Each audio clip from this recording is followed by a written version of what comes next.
Hello, everyone. Welcome to the Alliance of Independent Authors Advanced Self-Publishing Salon with me, Joanna Penn, and Orna Ross. Hi, Orna. Hi, Joe. How are you? Hello, everyone. Hello, everyone. We are here, and another month, and another weird month, I suppose. But today we are going to talk about advanced use of social media for authors, or basically how we use social media for authors and how we've learned over the decades. I should say decades. It's been so long. I should say Still beyond. This coronavirus lockdown's getting to you. It hasn't been decades. A well, decade. it's a decade, but also, just to say, you and I met on Twitter back in like 2011-ish, and then met in person later. So you and I are an example of a friendship born from social media, which is a testimony. Absolutely, it is, that happens more often than people realize. I'm also always surprised with social media. We'll get into it all in a minute, but just on that, how much you can really get to know someone on social media, and how when you meet them, you feel like you've known them forever because you kind of have. Yeah, exactly. Okay, so we're going to get into that in a minute. But first of all, as ever, we are authors and we are busy doing things. We don't just talk about it, we actually do it. So, Orna, give us an update from Ally. Yeah, so busy month for Ally. We have a new title coming, which I've mentioned on the show before, which is Michael's fabulous book, where he has taken our members' questions. So once a month, I mean, obviously we have the Ask Ally campaign, which pledges to answer any self-publishing question any author might have, and that operates at lots of different levels. And we've got our member care by email, and we've got various things like this that we do. But one of the things we do for our members as well is that they can, if they would like to, on a live session like this, bring their question and have it answered, and it also helps lots of other people as well. So over the years, Michael and I have been doing that, as you and I have been doing this one, and he has compiled 150 of the most frequently asked questions, most popular questions, most pressing questions into one very handy guide, and that's going to be launched on the 27th of July. And he's also done our first audiobook, so that's exciting. He's got an amazing voice, and he's narrated it himself, so thrilled with that. The wonderful Roz Morris has joined the team as editor of our magazine and directory publications, essentially, which is fantastic as well. Roz has been a long time member, and great to have her on board. So she's kind of settling in. And one other thing I think that might be interesting to people, we did a big piece today on piracy, and next week we're going to be talking about plagiarism. But we are talking to the Publishers Association about, for those people who liked to use Blasty to cope with piracy, and Blasty, as many of you will know, no longer exists. But the Publishers Association have a copyright infringement portal where they issue takedown notices and everything. So they're going to do a special arrangement for Ally members at a discount on their portal at various levels. You can do it manually, or you can pay for the premium service where they'll actually go after the bad guys for you if that's what you want to do. You may not, and it's a big topic, and we're not going to get into that today. But yes, all go as ever at Ally. What are you up to?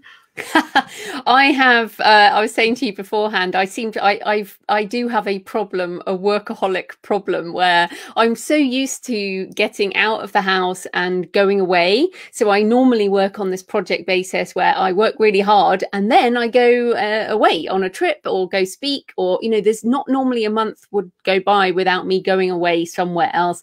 And now it's been 4 months without getting out the house, or just these few square miles, and I seem to be incapable of not working.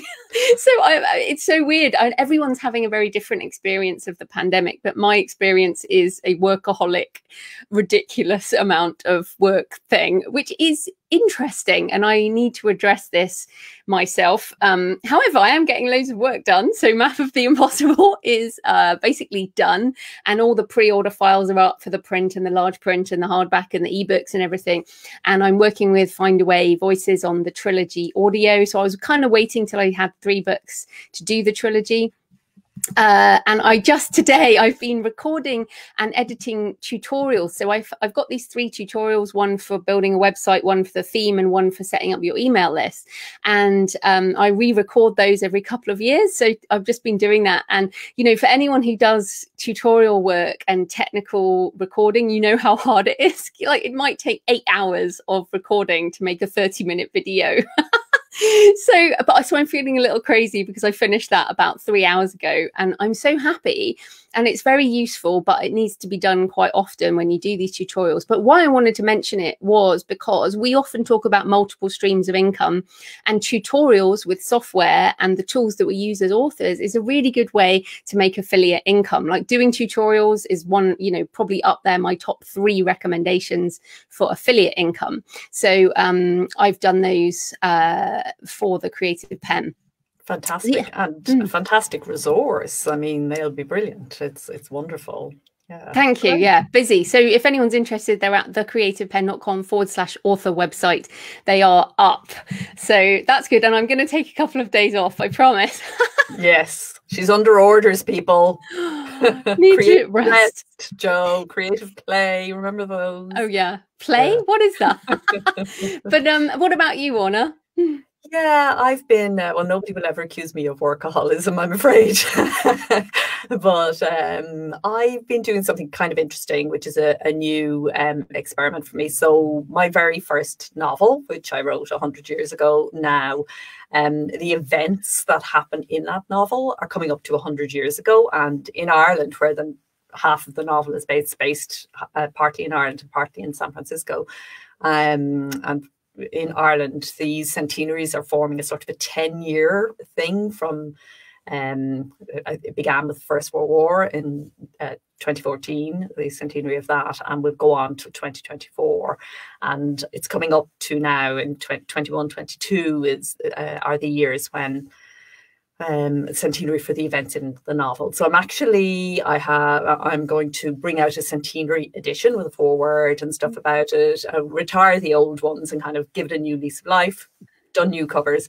And I'm actually going to just put it into KU for first time ever to use KU, but just for 3 months only, just to see it and have the experience, and, you know, just to do that. And in a sense, give it a bit like if you were a first time author starting out again, you know, because the book is really quite old now, to give it a whoosh, and then obviously going wide again. So yeah, I'll be reporting on that little experiment over the next while. So I've been refreshing all my covers. I mean, we'll talk about the social media thing in a minute, and my great tidy up, as I was calling it. I was telling you before we came on that my husband is insisting on calling it now the Great Leap Forward instead of the Great Tidy Up. So social media, my covers, my website, everything is getting a kind of a makeover. My ConvertKit, and I have a new poetry book coming at the end of the month as well. So yeah, busy times. Nice slow pace though. It is busy times, and hope everyone listening that you're still surviving. I guess we're not technically in lockdown anymore here in the UK, but we're kind of emerging very slowly and carefully into the world, and it's just a weird time right now. So you know, continuing to write is always a good place to be. So let's get into our topic for today, which is advanced social media. So I wanted to just say before we get into it, this is not your personal page. This is not sharing pictures of your cat unless it's for a reason. We are talking about how you use social media for your author business, and particularly around selling books, reaching readers, and using it more strategically rather than the personal side. So shall I just talk about the stuff up front? Yes, definitely, because yeah, it's important that we address this. Yeah, so I wanted to say up front that both of us totally acknowledge right now in the world is a very strange time, and social media is being used in lots of ways that are not very positive. You know, we've had a lot of racial issues, there are political issues, and things that you may have you will have personal opinions on. There is some negativity in personal use. There's also boycott by some advertisers of companies like Facebook.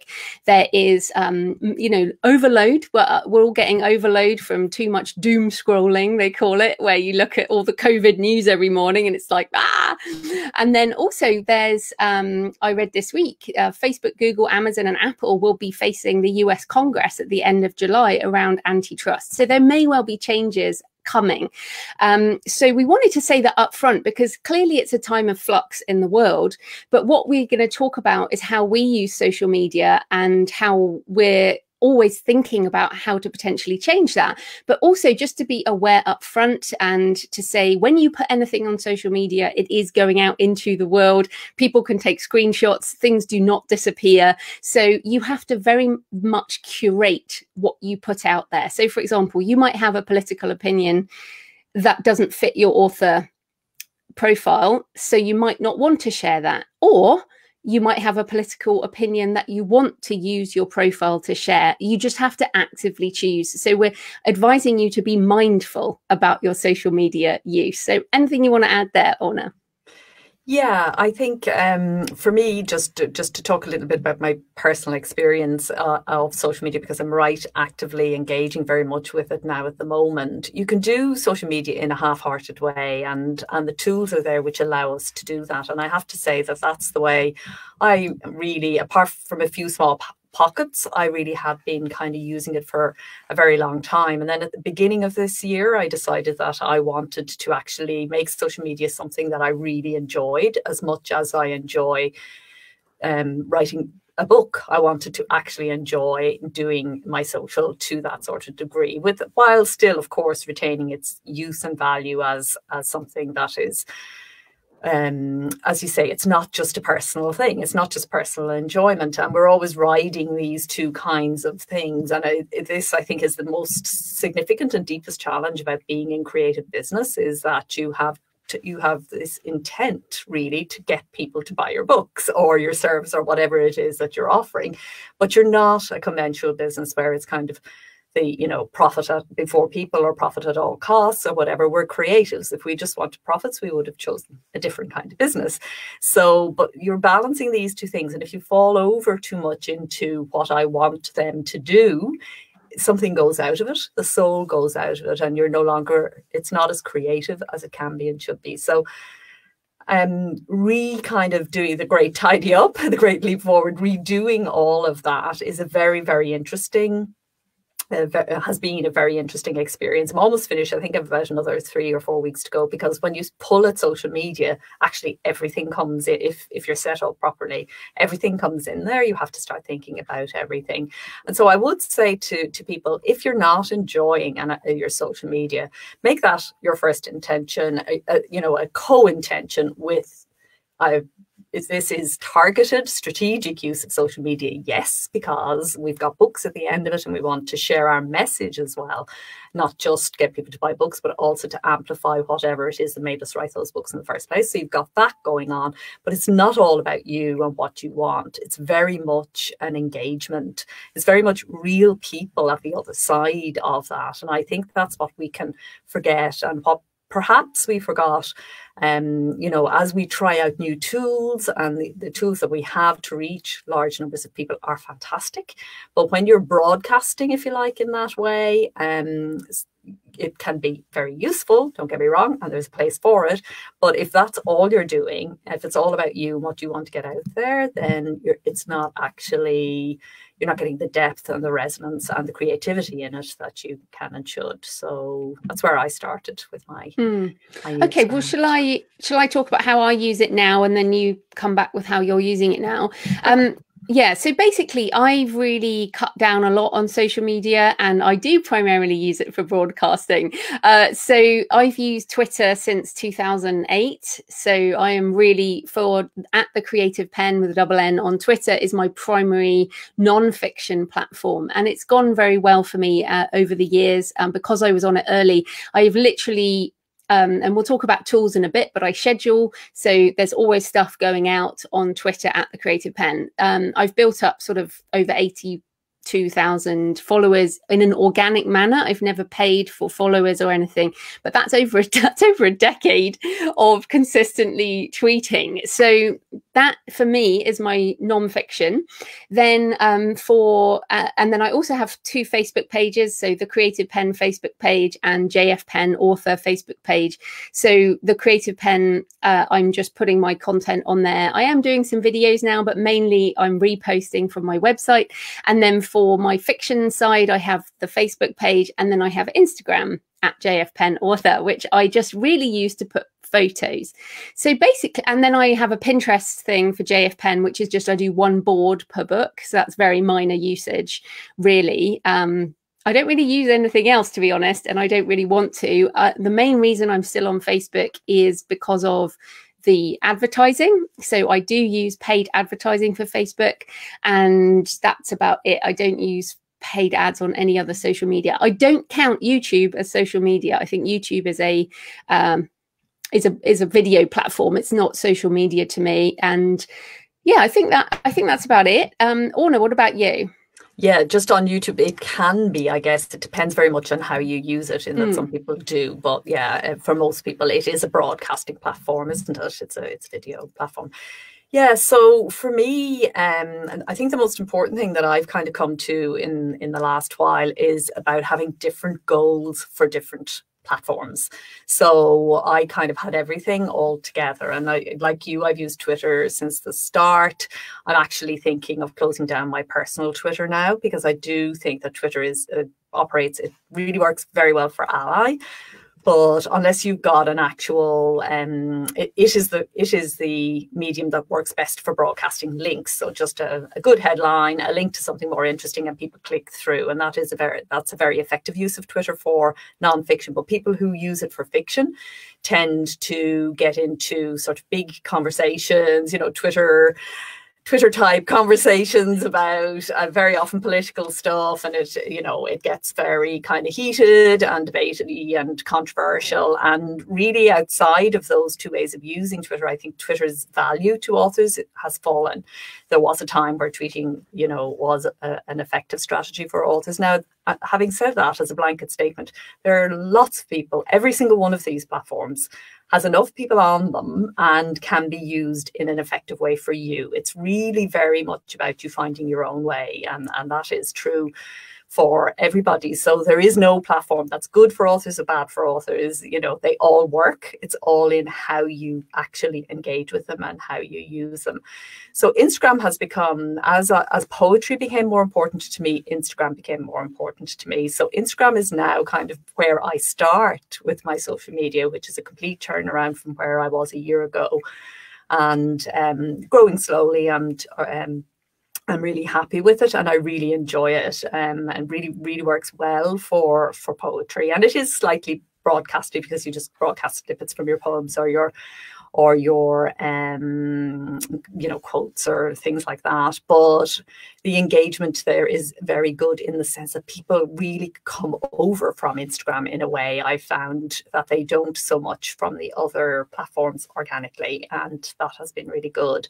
Facebook I use largely for groups, so the Ally member forums, both of them, the Advanced Business Forum and the Author Member Forum, are both run on Facebook. I also have a creative business planning group on Facebook as well, and I find them really good for people who are extra interested in what you do and who want to be part of a membership situation. A Facebook group is a really good supplement to whatever it is you're offering on an ongoing basis. Then it is the conversation that kind of backs it up. So I do a monthly creative planning workshop, but the Facebook group, on a weekly basis, we set our intentions for the week, and then at the end of the week we log the accomplishments that we've managed to achieve that week.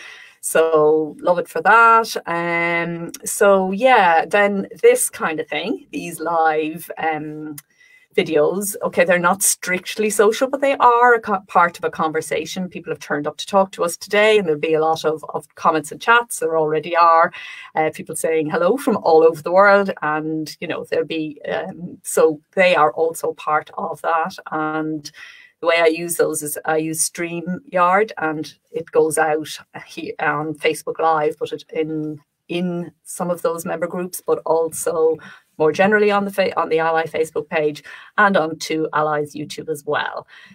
So that's essentially it, I think, on the non-fiction and the fiction side. And I think really importantly there's a couple of things I wanted to add.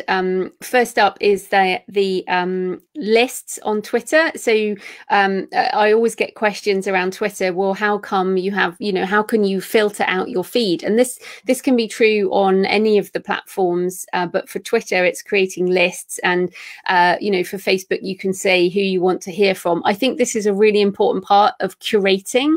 So as your platforms get bigger, you have to curate the information that goes in your brain or the conversations you want to have, and having lists and a process. So like you're saying, you have a process that can really help. And the other thing I wanted to say is about the bio. So with every one of these platforms, you need to make sure your bio is pointing back to your website, your email list, and the important point with social media, all of these platforms, however we're using them, we don't own them, and they could disappear at any point. Or Facebook might say one day, right, you actually have to pay to use it. It's not free anymore. I mean, we do pay because they use our data and we can do advertising. Nothing is free. But, in terms of it could suddenly cost X amount of money to use. So that's why we want to make sure our bios on all of our sites are done. And I will get into tools in a minute. But I wanted to mention Linktree, linktr.ee, which is really useful for Instagram because you can only put one link, and Twitter as well. So you can put multiple links under one link with Linktree. And so I wanted to mention that. But yeah, your goals per social media are really important. I do think that you have to have something. You have to have some way that readers and influencers and other people can almost verify that you're real. Like, I feel like if you have no social media profile at all, that looks like you're not serious in some way, but it doesn't need to be massive. Do you think that, Orna? Yes, I do. I agree. I mean, I think there's business research that shows not having a social media presence of some kind is an instant turn off and affects conversions completely. And people go and have a look, definitely. And it's so effective. I mean, we can take these things for granted and see a lot of their downsides. And without a doubt, social media has downsides, and we'll get to that in a few minutes. But it's really important to remember that, not that long ago, we didn't have these tools. So here you are with your book and as an author. Now, how do I actually let people know that I exist? Social media is very powerful if it is used well, and it is a real asset for us. Again, if it's used properly, as you say, to bring people back to where you operate. So I do feel that, okay, if you absolutely hate it, if you just hate it and you just can't get on with it whatsoever, okay, you don't have to do anything you hate in this business, and there are no rules and there are ways, but you have to have a really deep think about what are you going to put in its place. And then if you do go there, you have to have a really deep think about how you're using it, who you want to attract, and how you get them across, what you want them to do. So what you want them to do might vary from platform to platform, and so that would affect the bio that you would put. You might not necessarily have the same bio across all your platforms.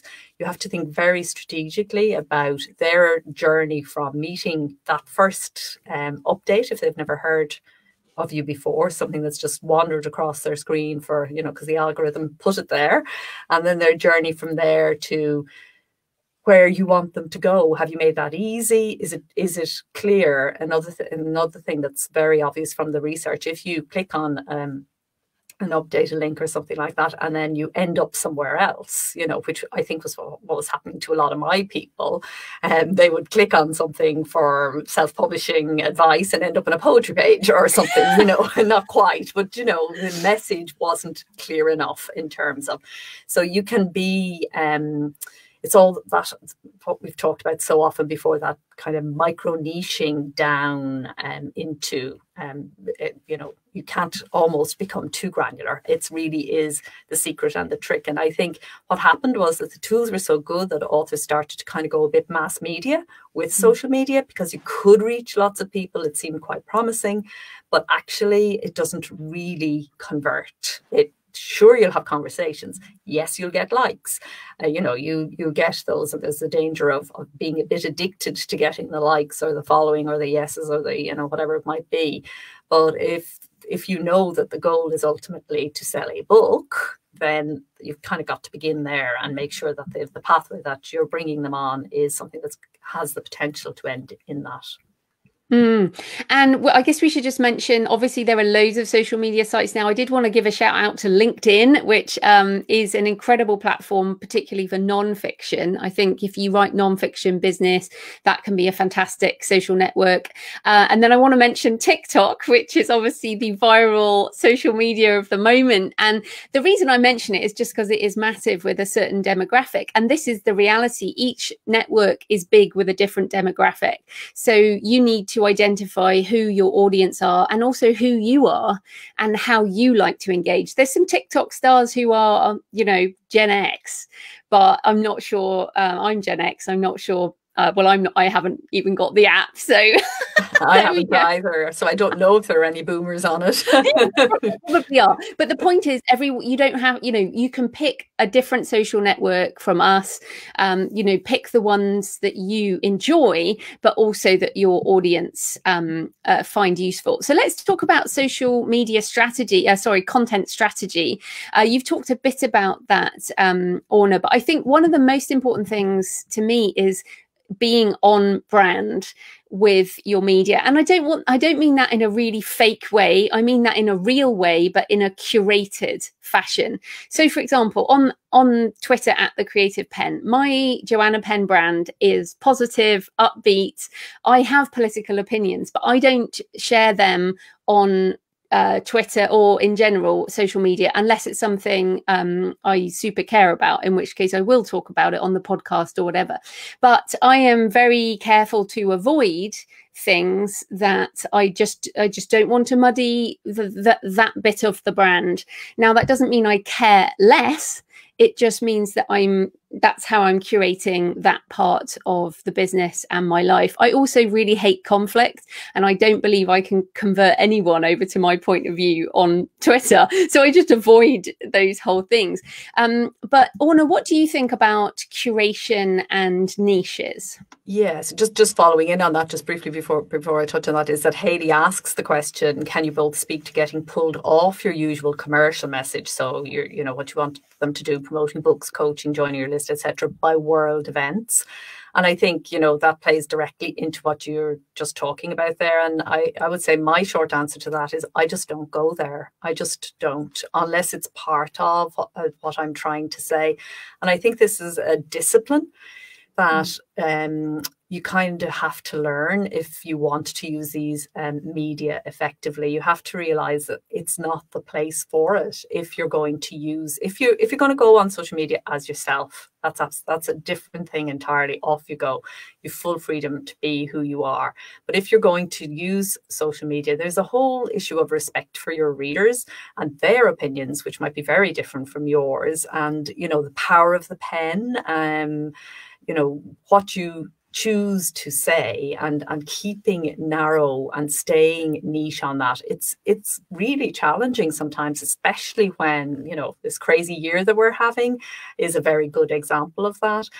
The other thing is that it becomes a real time suck if you can be pulled in any direction. And the world events, there are always world events. There are always terrible things happening to us and to other people. There's always something else you could be thinking and focusing on. So it can actually be a sophisticated kind of resistance to the job that needs to be done today to get pulled in at that level. So I really think unless you've got a very good reason to go there, don't go there, not unless writing about world events is what you do as an author.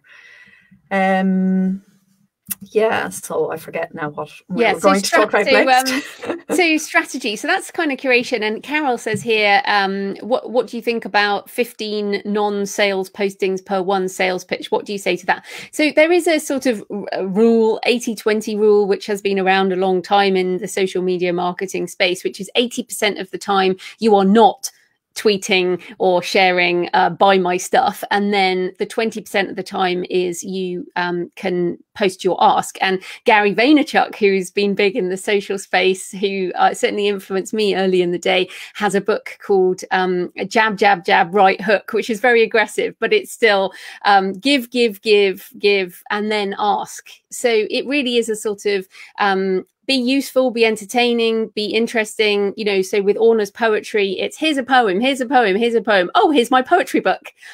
And with me, it's here's a podcast, here's a tutorial, here's a thing, and here's my book. Or the actual ask is within the thing. So my tutorials, it's here's a really useful tutorial, and then within it I also say here's my affiliate link.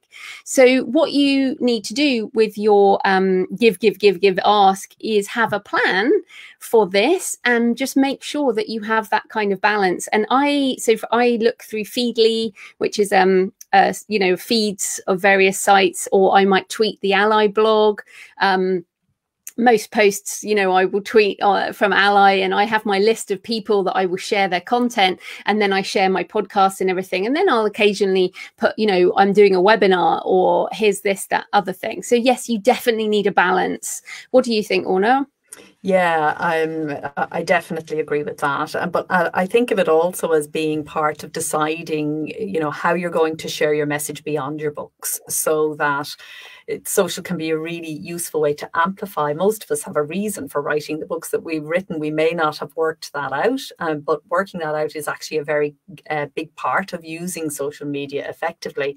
So that then when you're actually sharing something, so if you're, you know, if you're a comic novelist or whatever, amusing people on your social stream is going to be part of what you do. And then they wander over. It's a much more organic sort of thing, and you trust the process. You're not trying to say, you know, you're not the sort of the data market person who says, okay, we get them in here, then we think this is the point of conversion, then they turn, then they, blah, blah, blah. You know, that data driven kind of way of doing things. I can't do that. And I think a lot of authors can't. See, I can't even describe it. Like, I think you can do that, absolutely, and have it there as something that, but not in terms of your communication. So not in terms of the content of what you're putting out. Of course, use every advantage you have, and there's no doubt that data-driven ads and organic posts perform better. Testing, seeing what works, keeping what works, dropping what doesn't, all of that makes total sense. I'm not knocking that in any way, but what I'm saying is when it comes to the actual content, go deeper, probably. Be more creative, probably. Be more interesting, definitely. Be more adventurous, maybe. You know, think of it as a fun, creative project in and of itself, and how much you can integrate it with what made you write your books in the first place. And then let's talk about discovery. We've got someone, I can't remember where it is. Here we go. Richard says, how do I find history social media sites? So we did want to talk about discovery. So on Twitter, for example, and Instagram, it's hashtags. So just to understand that a hashtag, you know, the hash, or they call it the pound sign in America, right? And then a word or multiple words in a string is basically, so hash book marketing. If you put that into Twitter or Instagram, whatever, you're going to get loads of posts about that topic. Or, you know, hash cocker spaniels is one of my favorite ones on Instagram. Or cats of Instagram, you know, nice pictures, these types of things. So use your hashtags to find different things. So the history one, you might do, you know, hash medieval history. So get granular. Don't just do history, because that could be anything, but get really granular with how you search. And then, of course, you can follow people, you can retweet things, you can get into the sort of ecosystem that way. And look at who they're following and who's following them. And you begin to, so it's a process, and it takes a bit of time, and it's well worth devoting one session a week to actually doing that, getting stuck into the niche that you're in and finding out who else is in there and what's going on. You may well tumble across things that you really didn't know were happening, and look at the authors who are in, at the top of your own niche, and actually go and search them out, find them, follow them, see how they're posting, see how they're using social media effectively. The best model you can get for social media is if somebody in your genre and micro niche is actually doing it well, following what they do, getting to know them, popping in, having chats, getting to know their followers, becoming a presence, not in a real sort of, smarmy way. All of this has to be done mindfully, has to be done in the proper sort of way. But you can in a very, very short time, actually get to know some very key people in terms of, readers and writers in your niche. Even if you're a complete outsider and you're writing your first book, there's nothing to stop you actually. And you will find that joining that conversation, as long as you're not talking about yourself, it's just like a big cocktail party, and so it's like being in a room full of history writers in your niche, and just being there and enjoying their company and getting involved in that way. So it's not there are no rules. There's no sort of here's how you do it. There's no way to say. You just need to kind of be pretty organic and creative about it. Trust the process. It's about putting in the time. I think very often we want the result without putting in the time. We want it to be easy. We want it to be a matter of just setting up a click and, it'll happen, or set up a schedule, or do something that you can set and forget. But it's not easy. If it ever was, it probably was at the beginning. But it's not easy now in that sense, in the sense that you have to put in a bit of time, which is fair enough. And on time, Sasha says, how much time do we spend per week on social media? I would say what you mean by time is time elapsed over a longer period. So I don't actually spend that much time on social at all. I use Twitter on my phone. I would say maybe half an hour a day. And then when I'm setting up ads, I might spend a bit longer, but that's different. That's more paid marketing. So I'd say half an hour a day. Like, I really don't do much. I mean, maybe even less than that some days. Like, some days I don't even go on social media anymore. So, but in terms of timing, like we mentioned up front, Orna and I met on Twitter. I was living in Australia. Orna was in London. We met, I don't know how, we must have been on a hashtag, or I must have just seen something on self-publishing and started following you.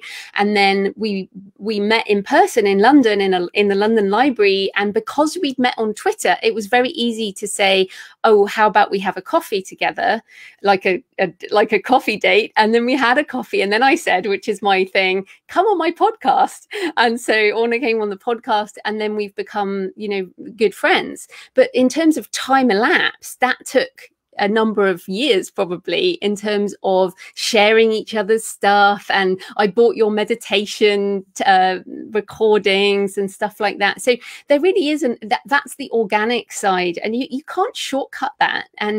But us meeting on social media is, an incredible thing. I think. Okay, so let's talk about tools before I get too emotional about our friendship.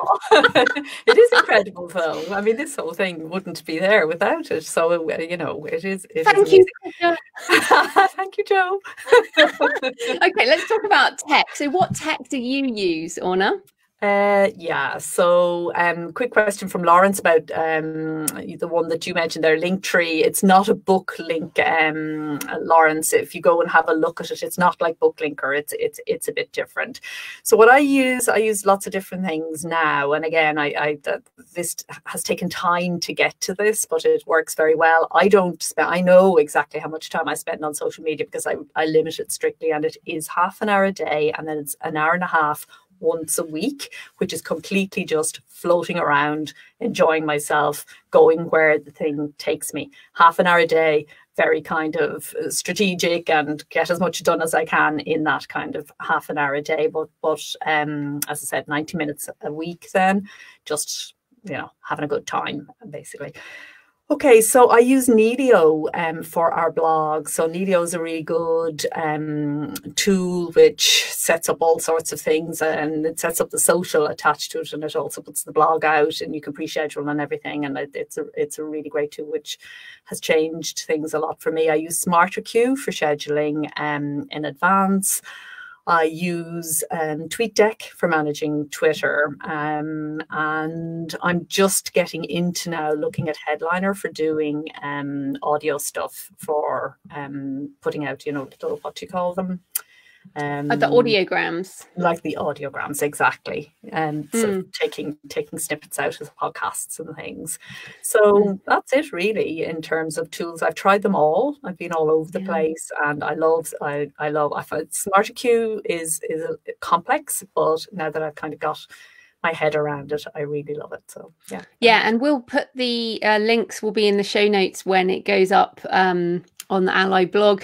But I use TweetDeck for Twitter. I use Buffer app for my scheduling. I've used Buffer app for like a decade. They still are really good. I have tried. Someone asked about Meet Edgar. I did use Meet Edgar for a bit, but then it got expensive, and also Twitter changed the rules, so you had to change the text. You couldn't repost the same thing over and over. With Linktree, if you just go to @JFPennAuthor on Instagram, you'll see an example of the Linktree. It's just basically lots of links within one link for your profile. What else do I use? And then too. In fact, you can't use Instagram without it almost, because Instagram only gives you that one link in the bio. So it's almost specifically for Instagram, I think, Linktree. It certainly works best. Yeah.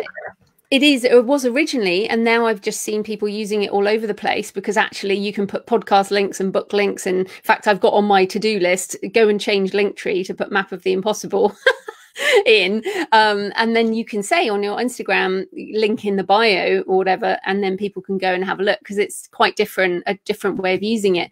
What else? So then, you need some kind of social plugin on your website if you do blogging or podcasting. I use Simple Social plugin and also Social Warfare plugin, and I've used different plugins over the years for my WordPress site. But the reality is there are a lot of tools, and we'll tell you this now, and if we did this again next year, we probably would have changed tools again, because a lot of them change. The social media things change. This StreamYard, we weren't using this even a few months ago, right, to go live on things. So what you have to remember with the tools is to be flexible, to try something, and I would say I learned this the hard way, don't buy the annual plans on anything, because buy the monthly, even though things are potentially a little bit more expensive, because you will probably change your mind, or you'll meet someone who will tell you that this is a better tool. And I think there's almost some personality involved in many of these tools. Like they can really work for some people and not for others. So be flexible, do your research. And also, if you're Googling like best tools for Instagram, make sure you put in the date or limit it to kind of 6 months, so you get the best stuff. Yeah, and a lot of people asking about the links to these tools. They will all be in the show notes for the podcast on the Ally blog on Friday. So just stay tuned to the Ally blog, and you'll get all of those then. But yeah, try your own. So metrics. What works for you? Sorry, carry on. Sorry, yeah, I think metrics then is the other thing that we need to talk about. We talked about knowing what you want them to do and what your definition of success is on each of the different platforms that you use.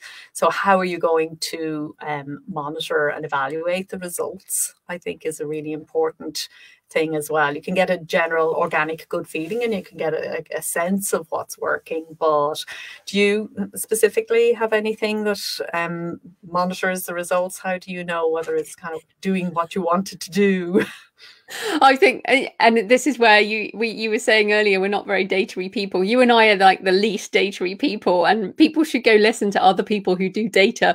But for me, it really is like, I know on my website that I do get traffic from these various sites, but partly it is just that communication that people can reach me. Like with the podcast, I say to people, tweet me, and people tweet me and send me pictures and stuff. So I treat them more as personal interactions, and the success is, has anyone responded to this in any way, and am I still getting a certain number of retweets or shares or whatever? So I don't really measure. You have to choose where you spend your time, and I'm not good at that. As I said before though, I have never spent any money in growing my platform. So I don't spend money to grow my Facebook page or my Twitter or my Instagram or anything. So it's all organic. It all links back to my email list.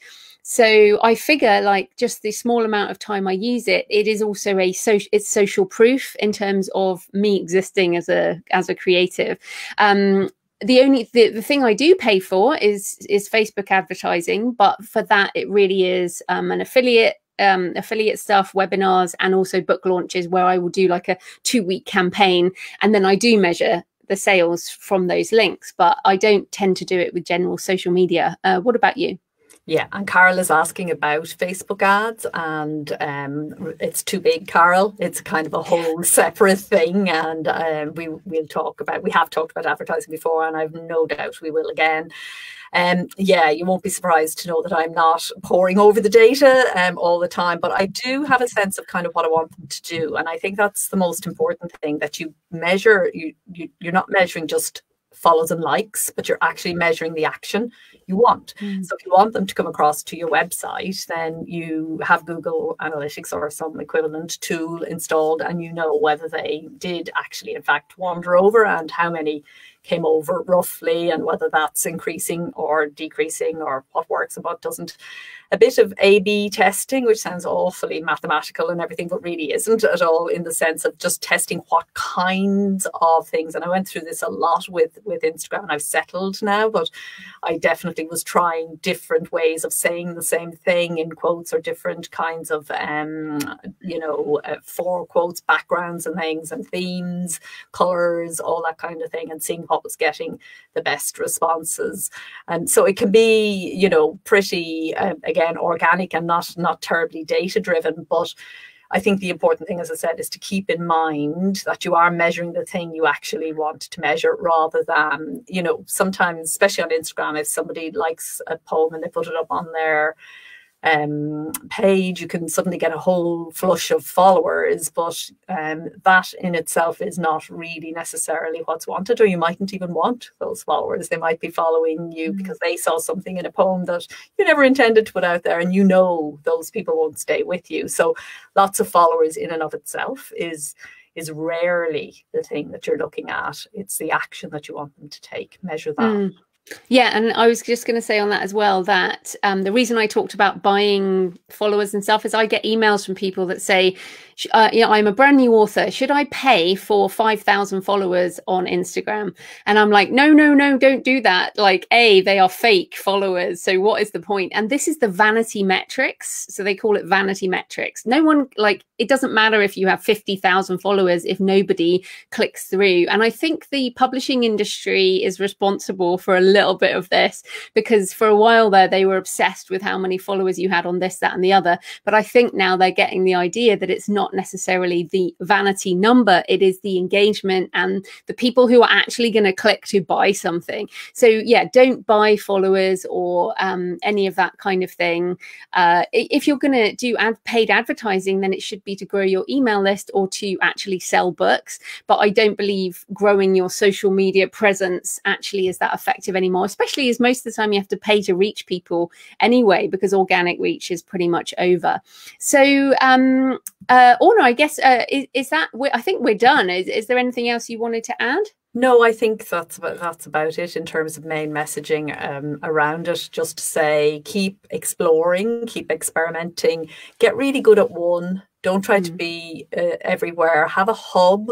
Have a one that is kind of most important. So for me, it used to be Twitter. It is now Instagram. It's changed, and let that be your hub. And then you can kind of repost out from there if you want, if you just do one thing, which is highly recommended, and you have a consistent message that can go out everywhere, and you're not like me, then that can be really useful. So you concentrate on the hub, and then you kind of put out, but they're all different and they all require a different sort of approach. So something that works perfectly for Instagram is not going to come up that well, actually, on your Facebook page, and is going to look a bit odd on Twitter. So you don't need to be everywhere, and just do one really, really well, really mindfully, as Joe said, go deep. And yeah, that would be the only thing I would like to say at the end.